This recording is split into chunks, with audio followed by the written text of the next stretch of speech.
नमस्कार मित्रांनो, तू ही रे माझा मितवा या मालिकेच्या येणाऱ्या काही भागामध्ये मित्रांनो आता एक असा जबरदस्त ट्विस्ट आपल्याला पाहायला मिळणार आहे। कारण मित्रांनो आता जरी ईश्वरी अर्णवचा रागराग करत असेल, परंतु एक ना एक दिवस आता ही ईश्वरीला त्या सर्व सत्याचा पश्चाताप लवकरच होणार आहे आणि अर्णवची माफी मागून ती आता अगदी मानाने अर्णवचा नवरा म्हणून स्वीकार करणार आहे। तर आता पुढे काय होतं हे आपण ह्या व्हिडिओमध्ये बघणार आहोत। त्यासाठी मित्रांनो व्हिडिओ शेवटपर्यंत नक्की बघत राहा आणि जर तुम्ही आपल्या चॅनलवर नवीन असाल तर चॅनलला सबस्क्राईब करण्यासाठी मात्र विसरू नका। तेव्हा मित्रांनो आता हे बघा, अर्णव आणि ईश्वरी या दोघांचे लग्न झालेले असते।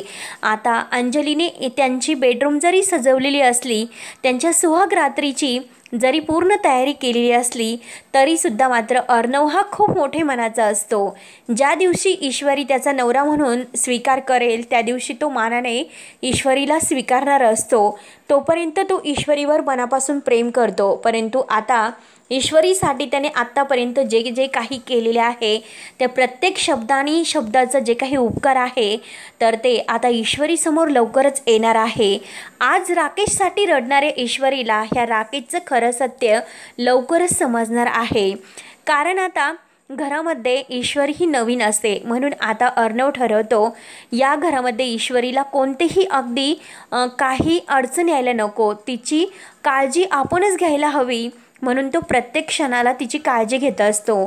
त्यानंतर मात्र आता रात्री म्हणजे अर्णव हा वेगळ्या बाजूला झोपतो आणि ईश्वरीला तो बेड झोपायला देतो। ईश्वरी अर्णवकडे बघत असते आणि दोघेही आता झोपी जातात। परंतु त्या दिवशी अर्णवने ईश्वरीला वचन दिलेलं असतं की ईश्वरी हे बघ, किती काही झाले की ज्या दिवशी तू मानाने आणि प्रेमाने माझा स्वीकार करशील त्या दिवशी मी अगदी तुझा बायको म्हणून स्वीकार करेल, तोपर्यंत मी तुला स्पर्शसुद्धा करणार नाही। आता ईश्वरी विचार करते की अर्णव सर असे का वागतात।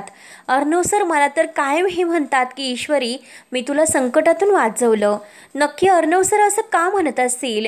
आणि अंजली ताई हे सगळेजण आता या लग्नासाठी इतके खुश का असतील, नक्की काहीतरी कारण यामागे आहे। परंतु आता ईश्वरी जेव्हा ही अंजलीच्या रूममध्ये जाते, अंजली आता तिला म्हणत असते की हे बघ ईश्वरी, तुला काय हवं आणि काय नको, आणि या घरामध्ये तू नवीन आहे त्यामुळे प्रत्येक गोष्ट मी तुला सांगत जाईल, त्यामुळे तू काही अगदी स्वतःला असं वेगळं भासून घेऊ नकोस आणि अगदी मन मोकळेपणाने या घरामध्ये राहा, हे घर तुझा हक्काचं आहे। आणि आज मी तुला सांगते की माझ्या आईनंतर माझं जे काही सर्वस्व आहे तर तो माझा चिंटू आहे आणि माझा चिंटू इतका चांगला आहे की ईश्वरी तू नशीबवान आहे की तुला चिंटूसारखा नवरा मिळाला। ईश्वरी विचार करते की अर्णव सर इतके वाईट वागले, मग तरीसुद्धा अंजली ताई असं का म्हणत असतील, आणि बाबांनी सुद्धा जे मंगळसूत्र मी गळ्यातून काढत होते ते मंगळसूत्र काढून का दिले नसेल, या सगळ्याचा विचार ती करत असते। त्यानंतर मात्र आता ईश्वरी तयार होते। ईश्वरी तयार झाल्यानंतर आता ती रूममध्ये असते आणि अर्णव आता तयार होण्यासाठी रूममध्ये येतो, पण त्याच वेळेस मात्र आता ईश्वरी पालीला तर खूप घाबरते। पाल बघून ती आता इतकी घाबरते आणि डायरेक्ट अर्णवच्या मिठीत येऊन पडते। अर्णव तिला म्हणत असतो की अगं मी सिंदूर, काय झाले, कशाला तू इतकी घाबरलीस, साधी पालीला। तर ईश्वरी खूप घाबरलेली असते, ईश्वरीच्या तोंडातून शब्द निघत नसतो। अर्णवला आता खूप हसायला येते। अर्णव म्हणतो की काय, कायम बडबड करणारी मिस इंदोर आज चक्क पालीला घाबरली। तर आता ईश्वरीला खूप भीती वाटत असते, ती म्हणते की लगेच रागाने बाजूला होते। अर्णवच्या मिठीत आलेली असते आणि अर्णवचा स्पर्श तिला काहीतरी वेगळा वाटतो, परंतु अर्णव तर तिच्यावर मनापासून प्रेम करत असतो आणि दोघेही आता एकमेकांच्या मिठीत पडल्यानंतर लगेच बाजूला होतात। तो क्षण काही आता अर्णव आणि ईश्वरीला वेगळाच वाटतो। त्यानंतर मात्र आता घरामध्ये आजीने एक पूजा ठेवलेली असते, कारण अंजलीच्या आग्रहाखातीर अंजली म्हणलेली असते की हे बघ अगं आजी, आता घरामध्ये चिंटूचं लग्न झालं, मग सत्यनारायणाची पूजा व्हायला हवी आणि पाहुणे मंडळीसुद्धा आता ईश्वरीचं हा आपला सुन्मुख बघण्याचा कार्यक्रम आपण करूयात। मग आता पाहुण्यांनासुद्धा बोलवायचं आहे आणि आता ईश्वरीच्या घरच्यांनासुद्धा आपण बोलूयात। परंतु आता वल्लरी मामी ही प्रत्येक गोष्टीला ईश्वरीला अडवण्याचा प्रयत्न करत असते। आता अर्णवचा वल्लरीवर खूप विश्वास असतो। अर्णव म्हणतो की मामी हे बघ, तू ईश्वरीला या घरामध्ये समजून घेशील अशी माझी अपेक्षा आहे, कारण मी माझ्या आईच्या ठिकाणी आजपर्यंत तुला मानत आलो. त्यामुळे आईच्या ठिकाणी एक सासू म्हणून म्हणजे तू तिची जबाबदारी घेशील. तिला योग्य ते काय आणि अयोग्य काय हे सर्व काही तू अगदी समजून तिला घेशील, तिला सांगशील. तेव्हा आता वल्लरीला तर ईश्वरीचा खूप राग येत असतो. ईश्वरी आता सर्व व्यवस्थित तयारी वगैरे करते. ईश्वरीचा चेहरा मात्र नाराज असतो. तेव्हा आता ती किचनमध्ये येते. किचनमध्ये आल्यानंतर वल्लरी मुद्दाम काही ना काही अडथळा निर्माण करण्याचा प्रयत्न करत असते, कारण आता ईश्वरीचा वल्लरी मामीचा स्वभाव कसा आहे हे अगोदरच तिने ओळखलेले असते. म्हणून ती 4 हात वल्लरी मामीपासून दूर राहण्याचा प्रयत्न करत असते. वल्लरी आता लगेच ईश्वरीला म्हणते की या घरात तुझी येण्याची लायकीसुद्धा नव्हती, पण बळजबरीने तू या घरात शिरलीस, या घरची सून झालीस. लावण्याला अगदी घराच्या बाहेर काढून, परंतु तुला या घरामध्ये मी नाही टिकून देणार. तर आता ईश्वरी म्हणते की या घरची सून होण्याची कुणाला हौस होती? तुमच्या म्हणजे अर्णव सरांनीच मला या घरामध्ये सून म्हणून, त्यांनी बायको म्हणून माझं म्हणजे या घरामध्ये आणले. पण तरीसुद्धा आज मात्र तुम्हाला बोलण्याचा कोणताही हक्क नाही, कारण मागे तुम्ही मला खूप काही अपमान करून माझ्याशी बोलत होतात. या घरात आल्यानंतर माझा अपमान करत होता, परंतु आता नाही, कारण आता या घरची सून मी आहे आणि या घरात काय वाईट आणि काय असं चांगलं आहे तर ते मी चांगलं ओळखते. त्यामुळे आता इथून पुढे जर तुम्हाला काही सांगायचे असेल तर ते मायेने आणि प्रेमाने जर तुम्ही सांगितले तर मी ते समजून घेईल. नाहीतर तुम्ही जर मला अगदी त्रास देण्याचा प्रयत्न केला तर मग गाठ माझ्याशी असेल. तेव्हा आता वल्लरी खूपच म्हणजे अशी घाबरल्यासारखी होती. वल्लरीला राग येतो. वल्लरी म्हणते की ही तर आपल्याला शेरात सव्वा शेर भरली. त्यानंतर मात्र आता लगेच नम्रताही सुद्धा आता तेथे कार्यक्रमासाठी आलेली असते, कारण नम्रताला आकाशने फोन करून तेथे बोलावून घेतलेलं असतं आणि नम्रता आणि आकाश या दोघांचं चांगलंच जुळतंय हे बघून मात्र आता ईश्वरीच्या सर्व काही लक्षात आलेले असते. ईश्वरीला छान वाटतं. ईश्वरीला असं वाटतं की आकाश तर चांगला आहे, अर्णव सरांसारखे नाही, कारण ईश्वरीचा अजूनपर्यंत अर्णव सरांबद्दल काही गैरसमज दूर झालेला नसतो. तिकडे मात्र आता हा राकेश ईश्वरीला आणि अर्णवला एकत्र येऊन द्यायचे नाही आणि आपलीच बायको त्या दोघांना एकत्र आणण्याचा प्रयत्न करते. मग आपण आता काहीतरी करून तिचा काटा काढायला हवा. आता तिचा काटा काढण्याचा तो ठरवतो. म्हणून तो अंजलीला म्हणत असतो की आता अंजली बिचारी होंची त्याच्या वाट बघत असते, कारण आता घरामध्ये जेव्हा ईश्वरी आल्यापासून राकेशचे आता त्या घरामध्ये दरवाजे तर काही येण्याचे बंद झालेले असतात. राकेशकडे पैसा राहिलेला नसतो, कारण तो दारू पिऊन आता पूर्ण असा व्यसनाधीन झालेला असतो. रात्रंदिवस तो दारू पित असतो आणि वेड्यासारखी बडबड करत तो ईश्वरीला आणि अर्णवला सुखात राहून देणार नाही असे मात्र तो आता ठरवतो. ईश्वरी त्या घरात काय करते, अर्णव आणि ईश्वरी या दोघांमध्ये काहीही व्हायला नकोय, कारण ईश्वरी फक्त आणि फक्त आपली असेल. आता मात्र आपण ईश्वरीला भेटलं पाहिजे. त्यासाठी ईश्वरीला आपण कुठेतरी बाहेर भेटायला बोलवायचं, कारण ईश्वरीला जर अर्णवने सत्य सांगितले असेल तर मात्र अवघड होईल.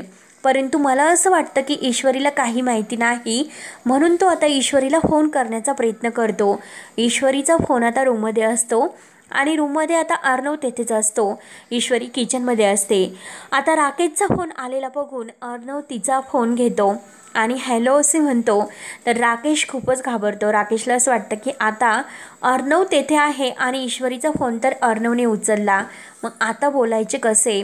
म्हणून आता रागाने अर्णव म्हणतो की तुझी हिंमत कशी झाली येथे फोन करण्याची. तर राकेश म्हणतो की अरे हिंमत काय, पण आता तू माझ्या म्हणजे शेपटावर पाय दिला, माझ्या ईश्वरीला माझ्यापासून तू हिरावले, मी तुला नाही सोडणार. तर अर्णव म्हणतो की अरे ईश्वरीचे स्वप्न पाहणाऱ्या अगोदर अंजली ताईचा विचार कर. एक बाळ आहे, आता तुम्हाला बाळ होणार आहे, त्या बाळासाठी तरी तू आता हे सर्व सोडून दे. आता अर्णव त्याला बऱ्याच वेळेस संधी देत असतो, परंतु हा राकेश ऐकायला तयार नसतो. राकेश एक एक पाप करत असतो आणि शेवटी ईश्वरी समोर त्याचं खरं रूप आता येणार असते. त्यानंतर मात्र आता इकडे सुप्रिया आणि आता घरातील सर्वजण तिकडे सत्यनारायणाच्या पूजेला यायला निघलेले असतात. आता सुप्रिया येणार म्हणून वल्लरीला आता असं वाटतं की आपण काय करू आणि काय नाही. परंतु त्याच वेळेस मात्र आता सत्यनारायणाच्या पूजेला गुरुजी तेथे येतात. गुरुजी आता राजा शिर्केंच्या घरात आल्यानंतर ईश्वरीला बघतात. ईश्वरीला बघून त्यांचा चेहरा खुलतो. तर आता ईश्वरीला बघितल्यानंतर आता आजीसुद्धा समोर असते. तर गुरुजी म्हणतात की हे बघा सुभद्राबाई, तुम्ही जे काही सून या घरामध्ये आणलीस ती तर खरंच एक लक्ष्मी आहे आणि लक्ष्मीच्या पावलांनी ती तुमच्या घरात आलेली आहे आणि हीच मुलगी आता अर्णवला सुखात ठेवू शकेल. तर आता सुभद्रा आजी म्हणत असते की गुरुजी तुम्ही काय बोलतात, याच मुलीची पत्रिका मागे मी तुम्हाला दाखवली होती, पण तरीसुद्धा तुम्ही त्या पत्रिकेत दोष आहे, तिची आणि अर्णवची पत्रिका जुळू शकत नाही असे तुम्ही त्यावेळेस सांगितले होते. तेव्हा आता गुरुजी म्हणतात की नक्की पत्रिकेत काहीतरी घोळ झालेला असावा, कारण जी मुलगी अर्णवसाठी तुम्ही लग्नाला दाखवली होती तिची पत्रिका वगैरे आणि बरोबर तिचा साखरपुडा ठरवला होता अर्णवचा, त्या मुलीबरोबर आता अर्णव कधीही सुखात राहू शकला नसता. परंतु ही जी मुलगी आहे तर ही मात्र तुमच्या घराला अगदी म्हणजे रक्षण करेल, संकटातून घराला वाचवेल आणि प्रत्येकाला वठणीवर तर आणेल आणि अर्णववर कोणतंही संकट येऊन देणार नाही. अर्णवची अर्धांगिनी बनून मात्र ती अर्णवला सुखात ठेवू शकेल. खरंच तुम्ही जी काही आता अर्णवची जोडीदारीण निवडली ती खरंच योग्य निवडली. लक्ष्मीची पावलं ती घरामध्ये घेऊन आलेली आहे आणि ती या घराला नक्कीच सुखात ठेवील. तेव्हा आता आजीला काही कळत नसतं. आजी म्हणते की गुरुजी मागे तर तुम्ही असे म्हटले होते म्हणून मी ईश्वरी आणि अर्णव या दोघांचं लग्न न करण्याचं ठरवलं होतं, कारण अगोदर तर मला ईश्वरी सून म्हणून अर्णवच्या आयुष्यामध्ये हवी होती. मी तर तेच स्वप्न बघत होते, परंतु गुरुजी तुम्ही पत्रिका अचानक बदलली म्हणून मी तुम्ही पत्रिका दाखवल्यामुळे तुम्ही या लग्नासाठी नकार दिला. तेव्हापासून मी आता अर्णवचं लग्न लावण्याशी ठरवले होते. गुरुजी म्हणतात की बरं झालं अर्णवचं लग्न लावण्याशी झाले नाही, कारण अर्णवसाठी फक्त आणि फक्त ईश्वरीच योग्य आहे आणि ईश्वरी सर्व काही अगदी या घराला सुखात ठेवू शकेल. आता ईश्वरीसुद्धा विचार करत असते की म्हणजे सुभद्रा आजीने जी पत्रिका दाखवली होती त्या पत्रिका नेमकं कुणाची होती, आपल्याकडून तर त्यांनी कधीही पत्रिका घेतलेली नाही, मग नक्की हे सर्व काय सुरू आहे. आता सुभद्रा आजी अगदी खुश होते. सुभद्रा आजी आता ईश्वरीची माफी मागते आणि ईश्वरीला म्हणते की मला माफ कर, कारण जे झाले ते झाले, परंतु आज मी तुझा सून म्हणून स्वीकार करते आणि राजा शिर्के कुटुंबाला जे काही सुखात तू ठेवू शकतील फक्त माझ्या अर्णवचा व्यवस्थित सांभाळ कर, त्याला सुखात ठेव. आता ईश्वरीला काही कळत नसतं, कारण ईश्वरीने तर अर्णवला अजूनपर्यंत नवरा काही मानलेले नसते. म्हणून आता ईश्वरी आजीसमोर नाटक करत म्हणत असते की ठीक आहे आजी, तुमच्या नातवाला मी सुखात ठेवेल. त्यानंतर मात्र आता आजी खुश होते. ज्या खानदानी बांगड्या दागिने आहे तर त्या सात्विकाच्या सर्व काही हक्काने ईश्वरीला देते आणि ईश्वरीचा आता या घरात सून म्हणून स्वीकार करते. आणि लवकरच आता आजीने ईश्वरीचा स्वीकार केला म्हणून वल्लरीचा खूपच जळफळाट होतो आणि आता वल्लरीचं खरं रूप मात्र अर्णव आणि आजीसमोर कसे येते हे बघण्यासाठी आपल्या चॅनलला नक्की सबस्क्राईब करत राहा. धन्यवाद.